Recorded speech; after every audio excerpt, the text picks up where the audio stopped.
বিসমিল্লাহির রহমানির রহিম। হযরত বুরাইদা রাদিয়াল্লাহু তাআলা আনহু হতে বর্ণিত,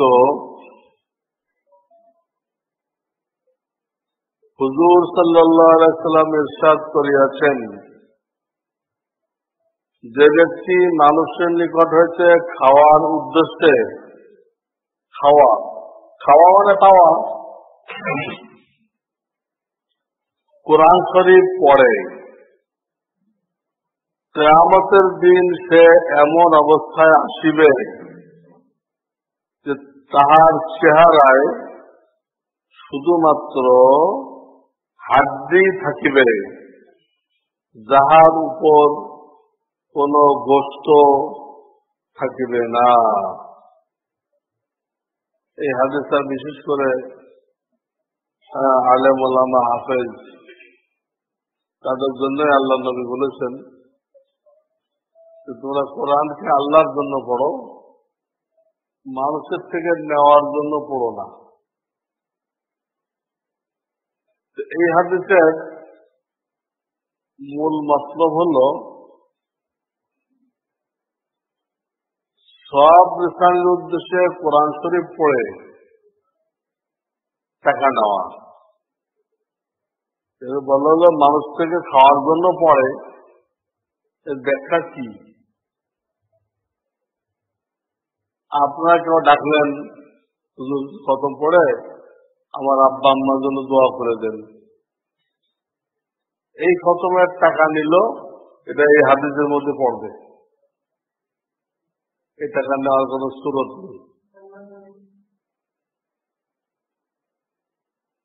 এই হাদিসের আর একটা মতলব আছে, ব্যাখ্যা আছে। তারাবিকে যারা কোরআন শোনায় বিনিময় নেওয়ার আশায়, বিনিময়ের চুক্তিও করে অনেকে, ওইটা এখানে পড়বে, ওইটা এখানে পড়বে। সেও মানুষ থেকে পাওয়ার আশায় কোরআন পড়লো। আল্লাহ তাকে কোরআন দান করছেন, এত বড় কোরআন 30 পারা কেউ মুখস্থ করতে পারবে না, এটা আল্লাহ দেয়। আল্লাহ দিচ্ছে, আল্লাহর বান্দাদেরকে শোনাও, তোমাকে কিভাবে ইজ্জতের সাথে পালতে হবে দায়িত্ব আল্লাহর। আল্লাহ পালবে ইজ্জতের সাথে। যারা হারাম পয়সা নেয় না, আল্লাহ তাদেরকে ইজ্জতের সাথে পালতেছে না। এই জন্য সব ইসলামের খতমে টাকা দিবেন না, হাফেজ সাহেবরা নিবে না। দুনিয়াবি উদ্দেশ্যে পড়াইলে টাকা পয়সা লেনদেন করা যায়। দুনিয়াবি উদ্দেশ্যে আপনি অসুস্থ, আল্লাহ আপনাকে সুস্থ করে দিক, আল্লাহ আপনার ব্যবসায় বরকত বাড়ায় দিক, হ্যাঁ, আপনার নামে মিথ্যা মামলা হয়ে গেছে, আল্লাহ আপনাকে রেহাই দিক, এগুলো হলো দুনিয়াবি উদ্দেশ্য।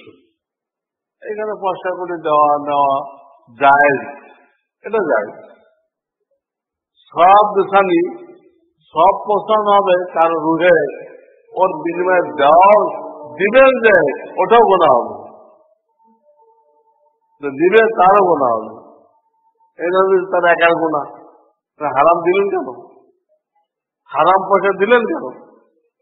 আপনারও গোনা, হাফেজ সাহেবেরও গোনা, মাঝখান দিয়ে আপনার মরহুম বাপমা মাহরুম, কিছুই পাইল না। এই জন্য ভালো স্রোত হলো যেখানে হেফজখানা আছে কম মাদ্রাসায়, মানে বলে দিবেন আমার আব্বা আম্মাগুলো খতম পড়ে দিবেন, ওরা পড়ে দিবে, বলে গেলে হলো। প্রত্যেক হেফজখানা ডেলি কয়েক খতম হয়, তা পড়ে দিবে। আর আপনার নাম দিয়ে যাবেন, দোয়া করে দিবে, কোনো বিনিময়ের কোনো কথা নেই। রইল আপনার কিছু পয়সাও খরচ করতে মনে চায়, তো সেটা ওই হাফেজ সাহেবদেরকে দিবেন না, ওটা মাদ্রাসার জেনারেল তহবিলে দিয়ে দেন, জেনারেল রসিদ কেটে দিয়ে দেন। মাদ্রাসারা বেতনে খরচ করে, কই খরচ করে, তারা বুঝবে। এটা কর্মওয়ালারা পাবে না, মাদ্রাসা পাবে। তো খতমাটা সব পেয়ে গেল, আমার আব্বা আম্মা আবার 500-1000 টাকা দিলেন, ওটা সবও এলো তরিকা। আর তারাবি নামাজে হাফেজ সাহেবরা বলে দিবে আমরা কোনো বিনিময় দেব না, কমিটিও বলে দিবে আমরা কোনো বিনিময় দিব না, দুটো পক্ষ থেকে ক্লিয়ার, বিনিময় হবে না। কেন? এমন হলো হাফেজ সাহেব তো তার বেলে মানুষ, গরিব মানুষ, পড়াশোনার খরচ দরকার, এটা ইমাম সাহেব মুসাল্লিদেরকে বুঝাই দিবে, মুসাল্লি বা কমিটির লোকজনকে, যে আপনারা খতমের দিন ছাড়া আগে পরে ব্যক্তিগত দেখা করে হাফেজ সাহেবের 500-1000 যে যা পারেন হাদিয়া পেশ করেন। খতমের দিন ছাড়া আগে বা পরে দেখা করে হাফেজ সাহেব আপনাকে আমি মহব্বত করি, সেই মহব্বতের নিদর্শন স্বরূপ আমার পক্ষ থেকে এই 100 টাকা আপনাকে হাদিয়া, এটা তারাবির কোনো বিনিময় না, এই বলে দিয়ে দেন।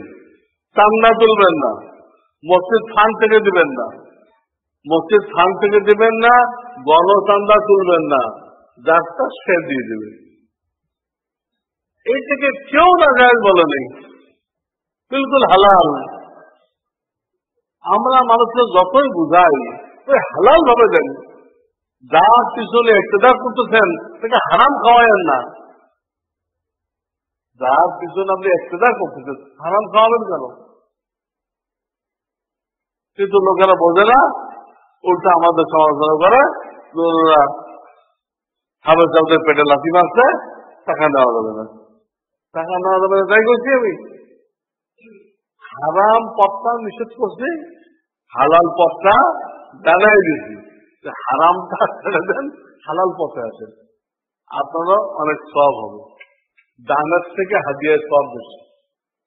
গরিব মিসকিনকে দান করেন না আপনারা, আর দিনদার লোকদেরকে হাদিয়া দেন না। দানের দ্বারা উদ্দেশ্য আল্লাহকে রাজি করা, হাদিয়ার দ্বারা উদ্দেশ্য আল্লাহর কোন বান্দাকে রাজি করা।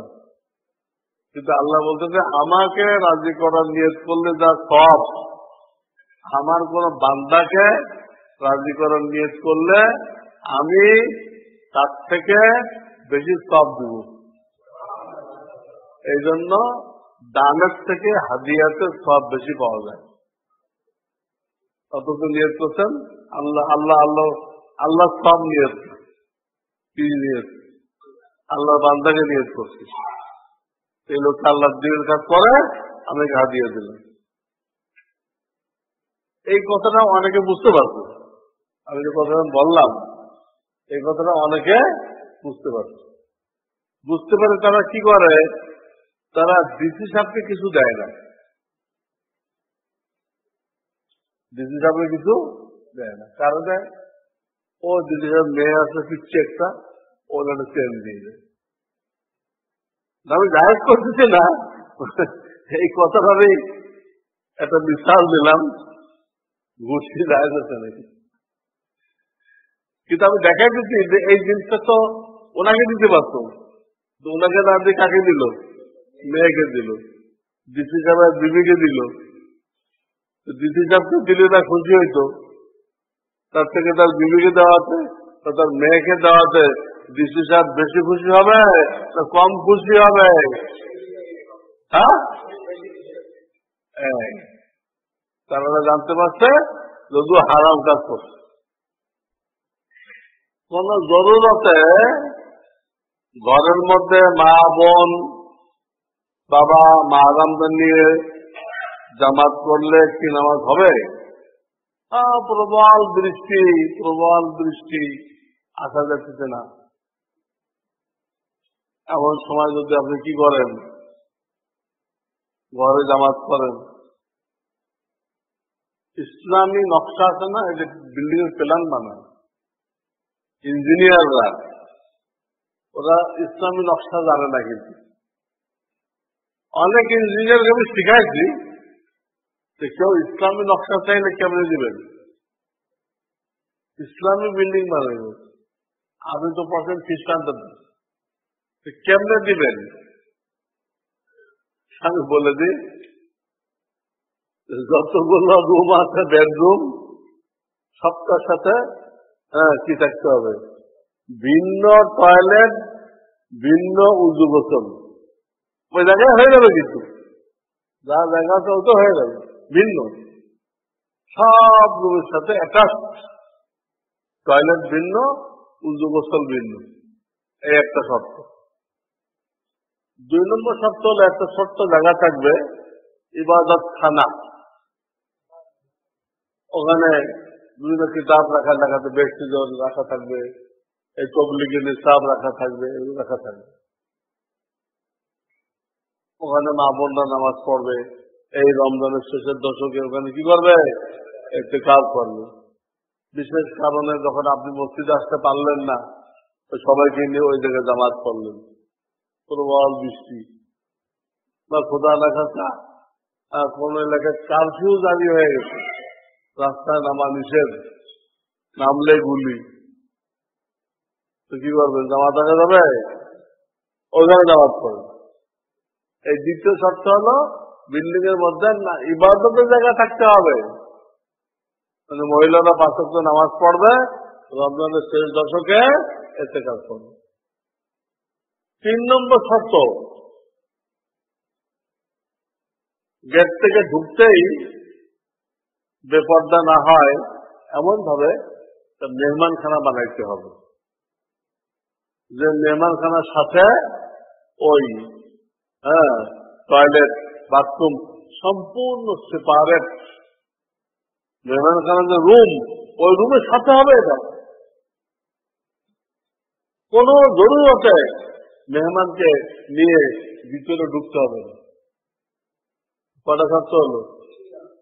মেহমানখানা সম্পূর্ণ সেপারেট, উজু গোসল সেপারেট, সব বেডরুমের সাথে বাথরুম, আর একটা ইবাদত খানা। কঠিন কিছু? অনেক আল্লাহর বান্দারা আমার কাছ থেকে এই ইসলামী নকশা নিয়ে গেছে, অনেকে ইঞ্জিনিয়ার তো কোনো শিখাইছে, ইসলামী নকশা। এটা আপনারা জিজ্ঞেস করেন, ভাই আপনি বাড়ি বানাবেন, ইসলামী বাড়ি বানাবেন না লন্ডনী বাড়ি বানাবেন, কি বাড়ি বানাবেন? ইসলামী চায়, তাদেরকে এই কথা বুঝাবেন। কথা বুঝেন না আপনারা? এগুলো দরকার আছে। ইসলামের সবকিছু কমপ্লিট, আমাদের জানার দরকার।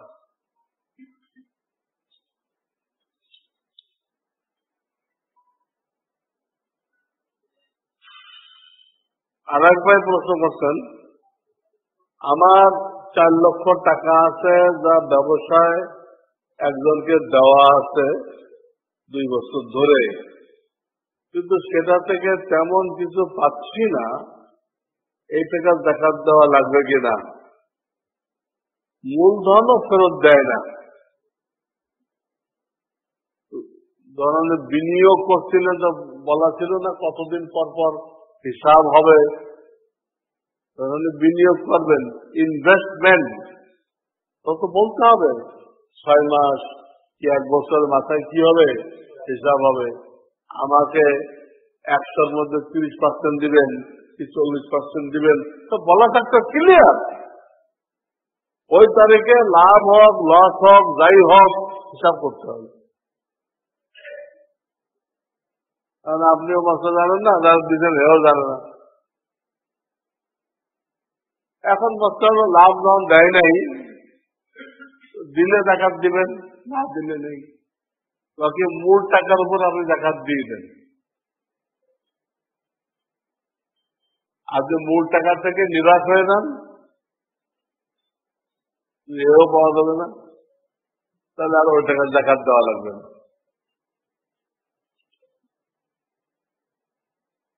কিয়ামতের আলামতের একটি হচ্ছে মানুষ তার স্ত্রীর আনুগত্য করবে আর মায়ের অবাধ্য হবে।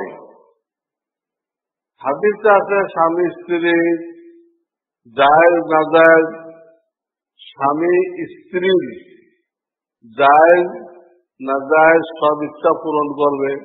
কি স্ত্রীর সব ইচ্ছা পূরণ করতে হবে? লিখতে নাজায়েজ লিখছে, আর স্ত্রী বলছে আমার নিয়ে টেলিভিশন চলো, সিনেমা সিনেমা হলে চলো, তো দেখতে হবে। এটা ভুল লিখছে। সব ইচ্ছা পূরণ করা হবে না, বৈধ। খালি বৈধ না, আপনার তৌফিকে আছে। বৈধ হইতে হবে, আপনার সামর্থ্য থাকতে হবে। পক্ষান্তরে মায়ের সেবার পরিবর্তে তাকে কষ্ট দিবে, ও এগুলো কেউ আলামত। বন্ধু বান্ধবদেরকে খুশি করবে, মা বাপকে অখুশি করবে, দয়া করে বিস্তারিত জানালে উপকৃত হতাম। এটা তো ক্লিয়ার কথা, এটা হাদিসে আসছেও। মায়েরটা কোনো গুরুত্ব দিবে না। মা যদি ভুল বলে, ওটা না বুঝে ভুলও বলে, তো মাকে বুঝাইতে হবে। মায়ের ভুলটা মানা যায় নেই। আপনি বিয়ে করবেন যৌতুক ছাড়া, কি ছাড়া? মার কথা হলো যৌতুক ছাড়া হবে না, যৌতুক আনতে হবে। এইখানে কি মায়ের কথা মানা যায়? হ্যাঁ, যায় না। এটা মাকে বুঝাইতে হবে, মা এটা হারাম জিনিস, এই হারাম পয়সায় কোনো শান্তি হবে না, তবে আমি যৌতুক দিব না।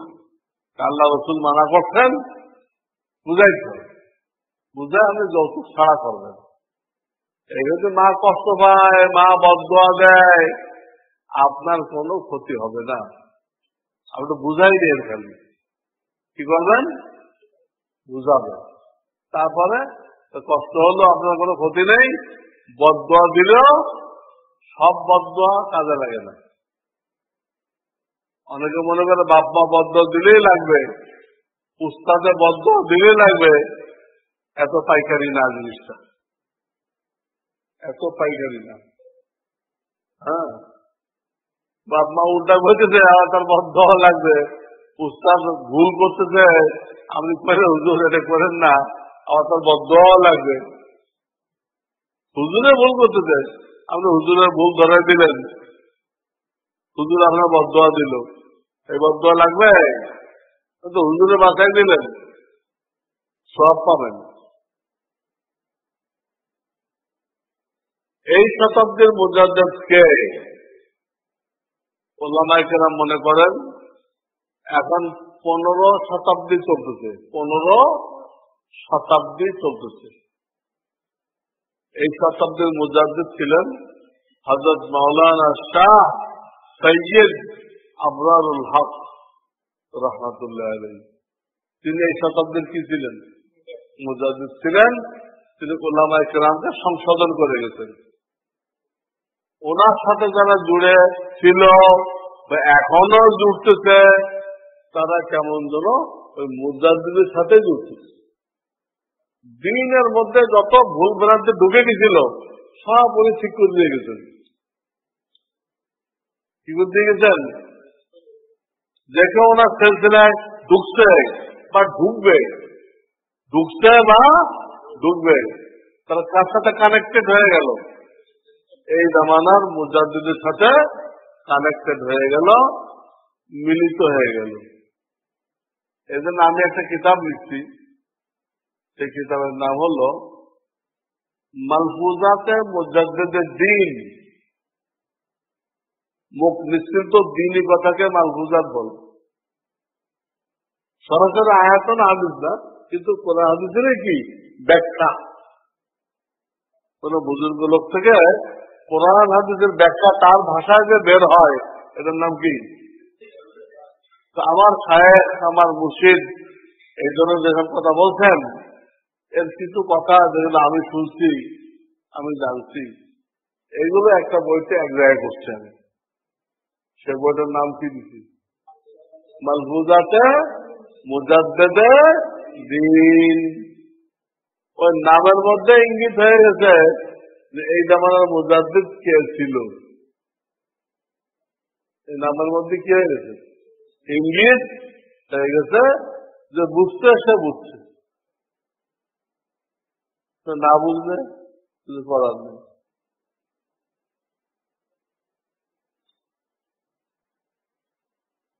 দুনিয়াবি কোনো কাজে কাউকে ভুল শুধরায় দিলে যদি সে কষ্ট পায়, তবে উক্ত ব্যক্তিকে কিভাবে নসিহত করা উচিত?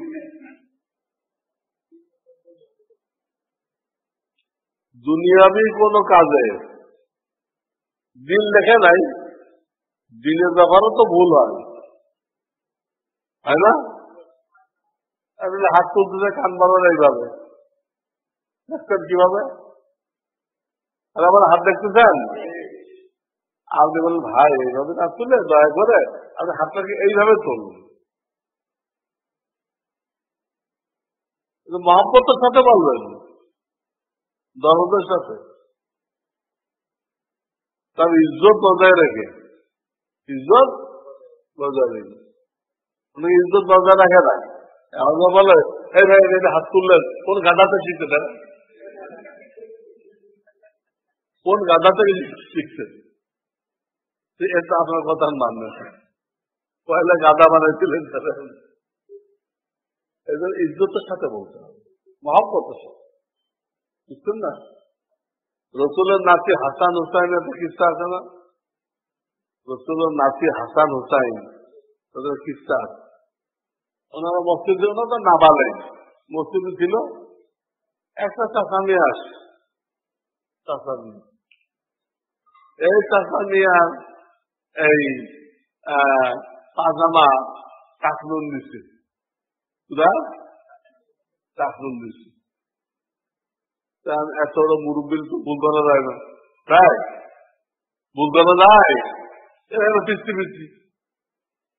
তো ওনার হেকমত বের করলেন, মুরব্বীকে বললেন চাচা ভাইয়া, আমাদের দুই ভাইয়ের মধ্যে একটু মতবিরোধ হয়ে গেছে, তো পাজামাটা কোন বরাবর থাকবে এটা নিয়ে কি হয়ে গেছে, একটু মতবিরোধ হয়ে গেছে। আমাদের একজন করতেছে টাকনুন নিচু থাকবে, একজন করতেছে উপরে থাকবে, আপনি একটু দয়া করে একটু ফেসলা করে দেন। কথা বুঝতে বলল, বাবা তোমাদের দুটো বাচ্চা ঠিক আছে, আমারটা ঠিক নেই। তোমাদের দুটো বাচ্চা ঠিক আছে, আমার ঠিকই নেই। বেচারা ঠিক হয়ে গেল। দেখছেন হেকমত, এর নাম হেকমত।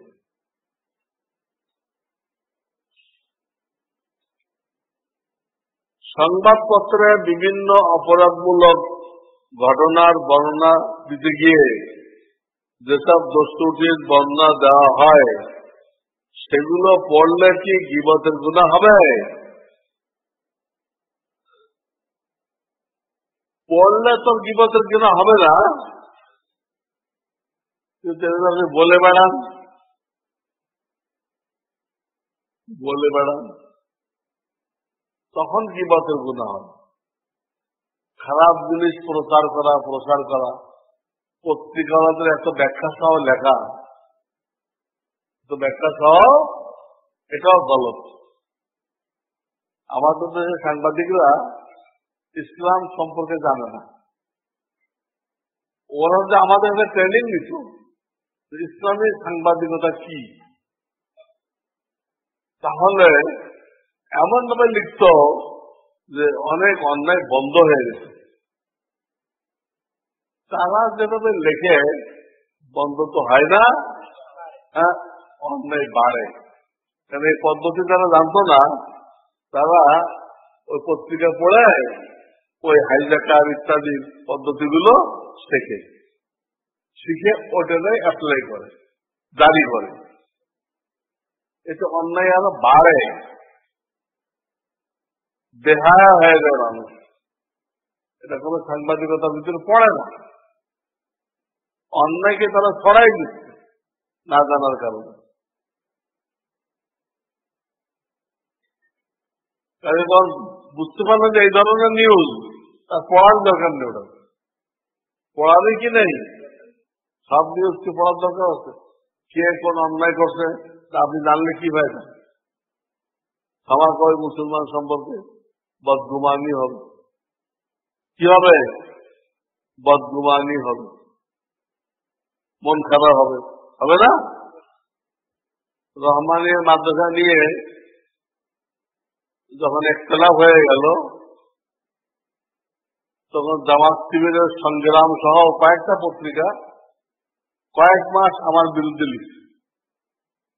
কয়েক মাস লিখে মুফতি মনসুরুল হক তার উস্তাদ মাওলানা আজিজুল হকের সাথে বেয়াদবি করছে। এই কথাটাকে ফুলায় ছাপায় খুব কেন লিখছে?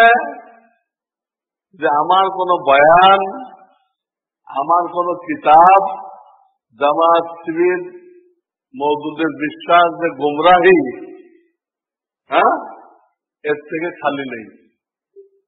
আছে খালি জান বাজি রেখে আমি এগুলো লিখছি। আর তারা আমার কোন দোষ খুঁজে পায় না। কোন দোষ আমার থেকে যে প্রতিশোধ নেবে, কি দিয়ে নেবে? মাওলানা শাইখুল হাদিস আজিজুল হক ওনার মতবিরোধ ছিল রহমানিয়া কমিটির সাথে। কার সাথে? আমার সাথে ওনার কোনো মতবিরোধ হয়নি, কোনো মতবিরোধ হয়নি। বস্তিতে বসে বলতেন, কমিটির সাথে হয়েছে।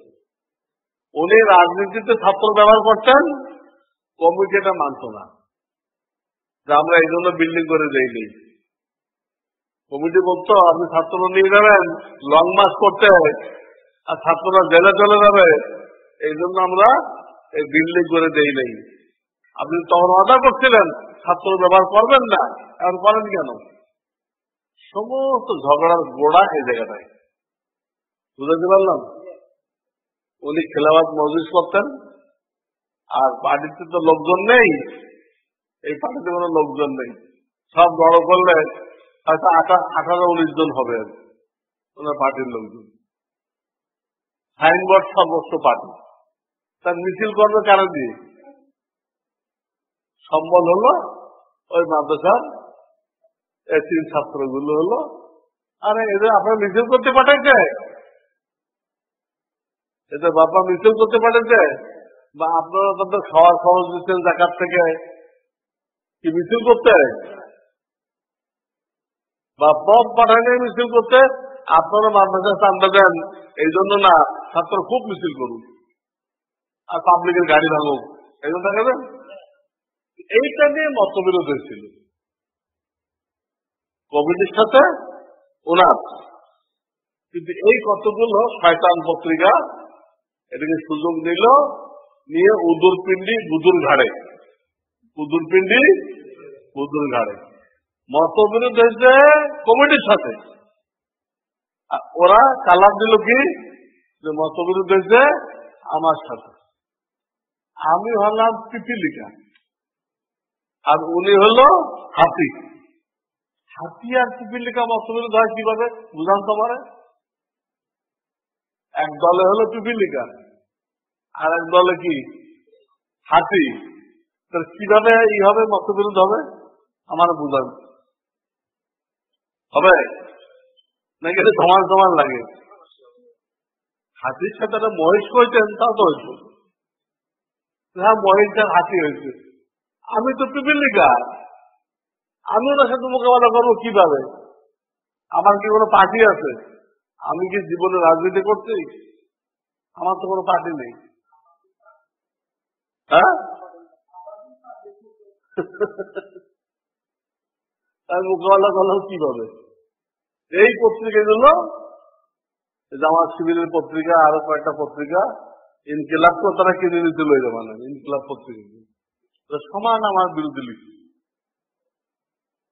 এখন যারা আমাকে চিনে তারা বিশ্বাস করে নাই, তাহলে এগুলো হুজুর করতে পারে না, মিথ্যা।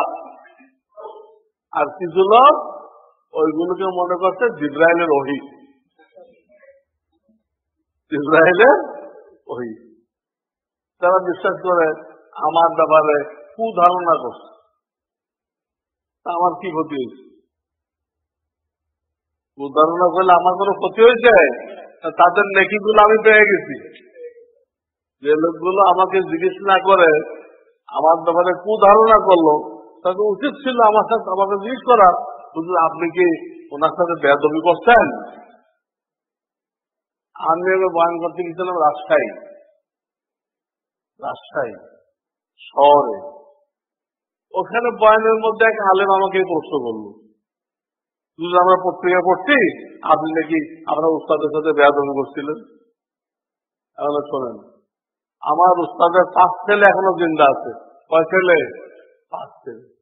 আমি আপনাকে পথ খরচ দিয়ে ঢাকায় নিয়ে যাব, নিয়ে আপনি ওই 5 ছেলেকে জিজ্ঞেস করেন যে মুফতি মানসুরুল হক তাদের আব্বার সাথে কোন তারিখে কোন জায়গায় কি বিষয় বেয়াদবি করছিল। বেয়াদবি করতে হলে তারিখ লাগবে না? তারিখটা কি? একটা জায়গা লাগবে না? না হওয়ার মধ্যে হয়েছিল? জায়গাটা কি? বিষয় লাগবে না? তাহলে বুঝতেছেন না? আমার খরচে চলেন, ওনার ছেলেরা বেঁচে আছে, ওদের কাছে জিজ্ঞেস করে আমাকে বলেন। আমার চ্যালেঞ্জ শুনে ওই আলেম আর মাথা উঁচু করে নেই, ভাবছে। আমি এখনো বলছি, যদি কারো এই কুধারণা থাকে হুজুরের ছেলেরা জিন্দা, সবগুলো আমার ছাত্র। আমি একটা সাইকুল হাদিসের ছাত্র, কিন্তু সাইকুল হাদিসের 5 ছেলে আমার ছাত্র, ওনার নাতিগুলো আমার ছাত্র। আমি যে একা বেয়াদবি করে থাকি, আল্লাহ না করুন, ওনার ছেলে নাতি মিলে 10 জন আমার সাথে বেয়াদবি করছে। কয়জন? আমাকে বের করে দিচ্ছে পিস্তল দেখায় মাদ্রাসাতে। এখনো কারো সন্দেহ থাকলে তাই জিজ্ঞাসা করেন, বলেন কোন তারিখ বেয়াদবি করছিলাম, কি বিষয় বেয়াদবি করছিলাম, দেখেন। খোদার কসম কেউ দেখাইতে পারবে না, আল্লাহর জমিনে কেউ দেখাইতে পারবে না যে মুফতি মনসুর হক কোনদিন মৌলানা আব্দুল হকের সাথে বেয়াদবি করছে। এটা ভিন্ন কথা যে শেষের দিকে চিন্তাধারা 2 হয়ে গেছিল। চিন্তাধারা কি হয়ে গেছিল? ওনার চিন্তাধারা হয়ে গেছিল এখন ছাত্র ব্যবহার না করলে ইসলাম টিকবে না, মাদ্রাসার ছাত্র রাজনীতিতে ব্যবহার না করলে ইসলাম টিকবে না। আমার চিন্তাধারা ছিল আগেরটা ঠিক, আগেও ব্যবহার করা হয় নাই, এখনো ব্যবহার করা। চিন্তাধারা অন্তরের জিনিস, ওনারটা ওনার কাছে, আমারটা আমার কাছে, কিন্তু এটা নিয়ে কোনো তর্ক হয়নি, কোন বহাস হয়নি। যে কারণে তখন যে মাদ্রাসার কমিটি ছিল 21 জনের, কয়জনের? 21 জনের 21 জন এখনো বেঁচে আছে, আমার সাথে আছে। এত বড় আলেম, ওনার সাথে থাকার দরকার না? এত বড় আলেম, কমিটি কার সাথে থাকবে? ওনার সাথে থাকা উচিত। কিন্তু কেউ তো থাকে নেই, কেউ থাকে নেই, একজন থাকে নেই। কেন? উনি 100 ভাগের 1% হক হয়তো একজন থাকে। 21 জনের কমিটি কেউ নেই। 40 জন শিক্ষক, ওনার সাথে কেউ নেই, সব আমার সাথে।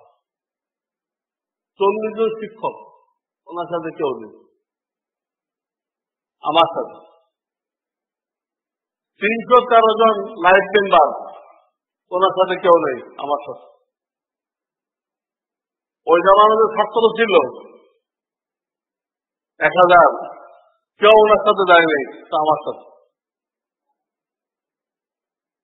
তো ছাত্র আমার সাথে, শিক্ষক আমার সাথে, কমিটি আমার সাথে, আজীবন সদস্য আমার সাথে, এমনকি বোর্ডিং স্টাফ, অফিস স্টাফ, তারা আমার সাথে। যারা কোনো পণ্ডিত না, আমার সাথে।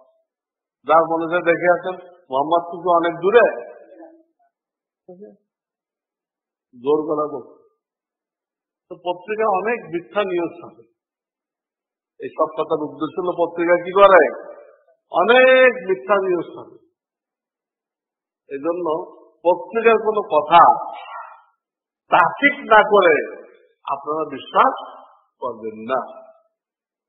যে কোন লোক শত্রুতা বশত আমার নামে বিরাট লেখা দিতে পারে আমার বিরুদ্ধে। মাঝখানে দিছিল, মাঝখানে 4টে পত্রিকা আমার ছবি সহ লেখা দিছিল যে আমি এদেশের জঙ্গি নেতা। আমি এই দেশের জঙ্গি নেতা, সবাইকে জেহাদের দাওয়াত দিচ্ছি। আমার মাদ্রাসায় বিভিন্ন এনএসআই কি সব ডিজিএফ বলে গেছিল। ওরা ওই মাদ্রাসা যিনি এখন প্রিন্সিপাল, আমি তো প্রিন্সিপালের উপরে, তাকে জিজ্ঞেস করছে যে কি ঘটনা, তো উনি বুঝাই দিচ্ছে যে পাশে যে তারা মাদ্রাসায় বসে আছে ওরা হলো দখলদার, ওদের সাথে আমাদের মতবিরোধ আছে, ওরা ওই দখল টিকিয়ে রাখার জন্য, আমাদেরকে ঘায়েল করার জন্য তারা এই কাজটা করছে। বুঝলেন নাই? প্রিন্সিপালের বক্তব্য দিচ্ছে যে বিল্ডিং এ যারা বসে আছে এরা দস্যু, দখলদার, এরা দখলদার টিকিয়ে রাখার জন্য, মুফতি সাহেবকে ঘায়েল করার জন্য ওনাকে কি বানাইছে, জঙ্গি নেতা বানাইছে। পরে তারা সব চলে আসে। দেখেন এই পত্রিকা কিভাবে মিথ্যাকে সত্য করা যায়। আলহামদুলিল্লাহ আমাকে তারা একটু ডিস্টার্ব করেনি, রিপোর্ট সব জায়গায় গেছে, আমাকে ডিস্টার্ব করেনি একদম। আমার ছবি সহজ, আপনি দেখেন নাই কেউ? হ্যাঁ, একদম ছবি সহজ। আমার জন্য তো আমার ছবি দেওয়া হারাম, অন্য কেউ দিলে আমি হারাম করলাম। তো বাংলাদেশের সব লোক অন্তত যারা আমাকে দেখে নাই ওইসব পত্রিকা আমাকে দেখে একদম পয়লা পাতায়, যে হলো মুফতি মনসুরুল হক। সবাই যারা যারা বিশ্বাস করছে সবার দেখে আমি পেয়ে গেছি।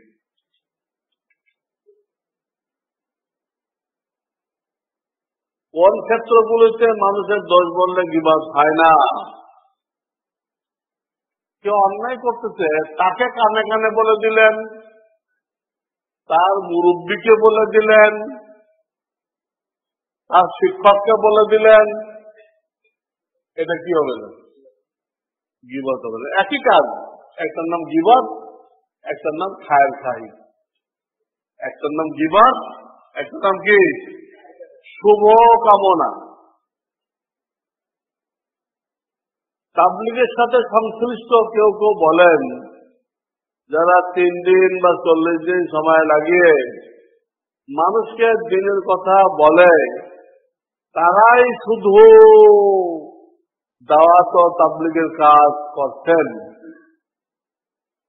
এর বাইরে যারা ব্যক্তিগতভাবে মানুষকে দিনের কথা বলে, তারা দাওয়াত ও তাবলীগের কাজ করতেন না। তাদের এই ধারণা সঠিক কিনা কি বলেন?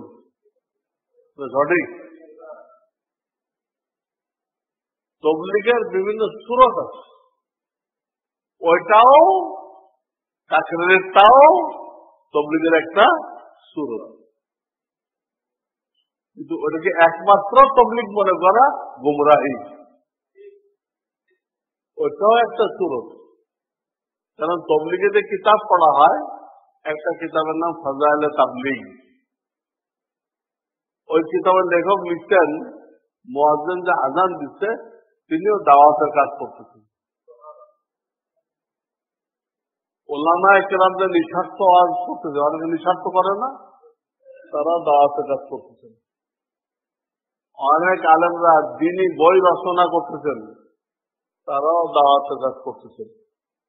ওই বইতে ধারাবাহিক এই কথাগুলো আছে, যে তাবলীগগুলো এই কথা বলে সে থেকে এই তাবলীগের এই কথাগুলো মানল।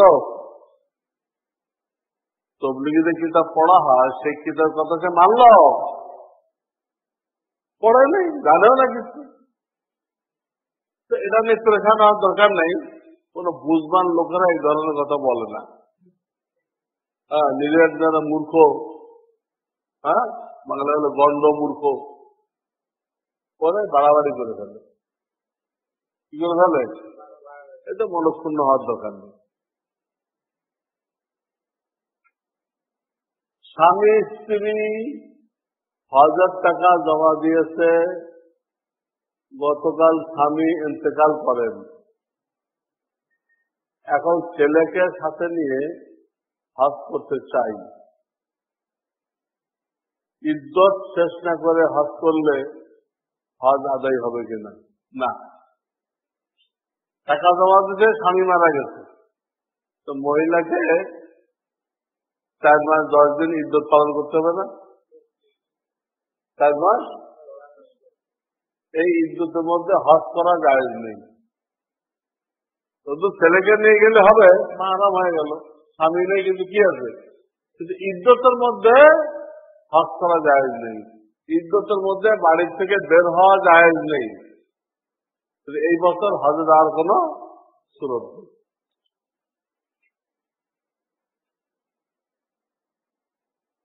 পণ্য উৎপাদনের জন্য কিছু মেশিন ক্রয় করেছিলাম। ক্রয়ের সময় অন্তরে হালকা খেয়াল এসেছিল কোন সময় ব্যবসা না করলে মেশিন বিক্রি করা যাবে। এখন এই নিয়তের জন্য মেশিন বিক্রি না করলেও কি এর উপরে যাকাত আসবে? এই মেশিন দিয়ে যে পণ্য তৈরি করেন, নিয়ত দায়ী করেন, যাকাত আসবে না। এই মেশিন দিয়ে যে কি করেন, পণ্য কোন মাল তৈরি করেন, তো মেশিন উপরে যাকাত আসবে না। যদি কোনো সময় পণ্য তৈরি না করেন আর মেশিন গুলো বিক্রি করে দেন, তখন নগদ টাকা আসবে। ওই টাকার উপর কি আসবে? একই লোক দুটো বাস কিনছে, একজন যাত্রী নেওয়ার জন্য, আর একজন কিনছে বিক্রি করার জন্য। একজন যাত্রী নেওয়ার জন্য আর একজন বিক্রি করার জন্য। যাত্রী নেওয়ার জন্য কিনছে, তার বাসের উপরে যাকাত আসবে না, আয়ের উপর আসবে।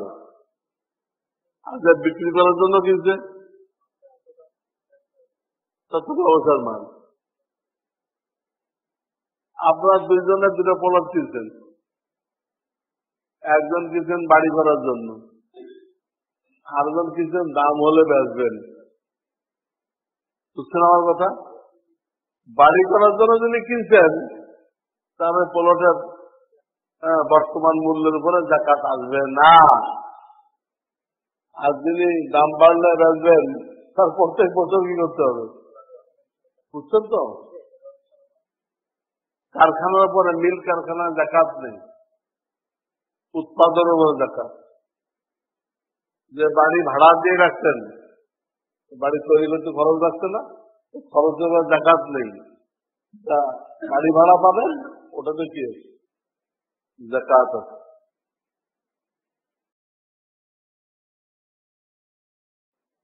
কোন ছাত্র যদি উস্তাদকে কষ্ট দেয়,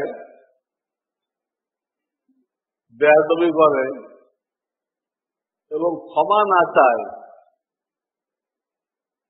তাহলে ওই ছাত্রের অবস্থা কি হবে? উস্তাদের সাথে বেয়াদবি করছে, সত্যিকার অর্থের দিকে বেয়াদবি করে এবং সে মাপছে না নেয়, এটা ছাত্রের জন্য ক্ষতিকর। সে দুনিয়ার দিক দিয়েও আগাইতে পারবে না, দিনের দিক দিয়েও আগাইতে পারবে না, কোন দিক দিয়ে আগাইতে পারবে না। যখন উস্তাদের সাথে পরিষ্কার না করবে, মাপ করার টাইম, উস্তাদ যতদিন বেঁচে আছে মাপ করার টাইম আছে। এমনকি উস্তাদ মরে গেছে, তখনও মাপ করার টাইম আছে। কেমনে? ওই উস্তাদের জন্য দান খরচ করে নিয়ত করবে, আল্লাহ সবটা ওনাকে পৌঁছাই দাও, আল্লাহ ওই উস্তাদকে মাফ করে দাও। উস্তাদ বেঁচে থাকলেও মাপ নেওয়া যায়, মরে গেলেও মাপ নেওয়া যায়। এই মাপ যতক্ষণ না নিবে, এই ছাত্র দুনিয়ার লাইনে আগাইতে পারবে না, দিনের লাইনেও আগাইতে সত্যিকারের বেয়াদবি করে থাকে। বাপ্পার সাথে একই মশলা, বাপ্পার সাথে একই মশলা, বাপ্পার সাথে কেউ বেয়াদবি করে থাকে, হায়াতে ক্ষমা চেয়ে নিবে, হায়াতে ক্ষমা চেয়ে নেয় নাই, এখন তাদের জন্য দোয়া করবে।